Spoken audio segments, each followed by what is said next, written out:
Atlantic கடல் பகுதியில் விஞ்ஞானிகள் டஜன் கணக்கான புதிய உயிரினங்களை கண்டுபிடித்துள்ளனர். இதுகுறித்தும் பருவநிலை மாற்றம் கடல்வாழ் உயிரினங்கள் மீது ஏற்படுத்தும் தாக்கம் குறித்தும் பிபிசியின் அறிவியல் செய்தியாளர் விக்டோரியா கில் அளிக்கும் செய்தி தொகுப்பை தற்போது பார்க்கலாம்.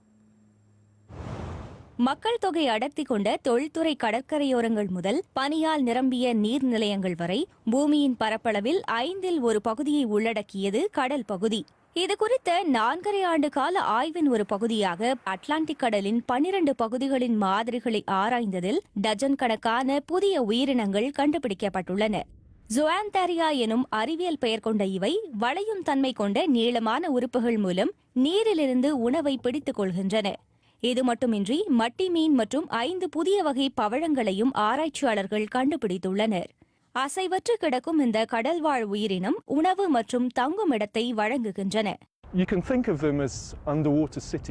இவை குறித்து அறிந்து கொள்ள இன்னும் அதிகம் உள்ளதாக கூறும் விஞ்ஞானிகள் இதுபோன்ற உயிரினங்கள் வாழும் முக்கிய பகுதிகளை கண்டறிய தொடங்கியுள்ளனர். கடல் படுகையின் மிகச்சிறிய அளவின் மாதிரிகள் மட்டுமே ஆராயப்பட்டுள்ளன. அப்படியென்றால் எங்கு சென்றாலும் புதிய உயிரினங்களை கண்டுபிடிக்க முடியும். அவை மிகச்சிறிய புழுக்கள், நூற்புழுக்கள் மற்றும் பிற உயிரினங்களாக இருக்கலாம்.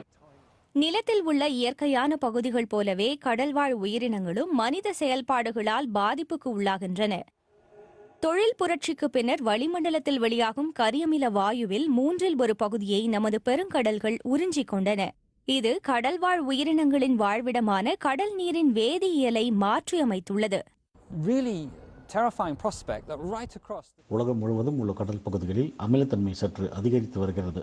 எனவே ஆழ்கடலின் பவளப்பாறைகள் மாறிக்கொண்டிருக்க வாய்ப்புள்ளதாக நாங்கள் நினைக்கிறோம். சற்று அமிலத்தன்மை கொண்ட கடல் நீர் அவற்றின் எலும்புக்கூடுகளை பாதிப்பதால் அதன் துவாரங்கள் விரிவடைகின்றன. இது கிட்டத்தட்ட எலும்புப்புரை நோயை போன்றது. அவை மிகவும் உடைந்து போகும் அபாயத்தில் உள்ளன. மேலும் பவளப்பாறைகளின் எலும்புக்கூடுகள் தான் ஆழ்கடலின் நகரங்கள் போன்ற கட்டமைப்புகளை உருவாக்குகின்றன. ஆழமான கடல் எவ்வளவு பன்முகத்தன்மை கொண்டவை மற்றும் ஒன்றோடொன்று இணைக்கப்பட்டவை என்பதை இந்த ஆராய்ச்சி முடிவுகள் கட்டவிழ்த்து வருகின்றன. வேகமாக மாறிவரும் இந்த உலகில் உயிரினங்கள் கண்டுபிடிக்கப்படுவதற்கு முன்பே அவை மறைந்து விடாது என்பதை உறுதிப்படுத்த இந்த ஆய்வுகள் மூலம் பெற்ற நுண்ணறிவு முக்கியமானதாக பார்க்கப்படுகிறது.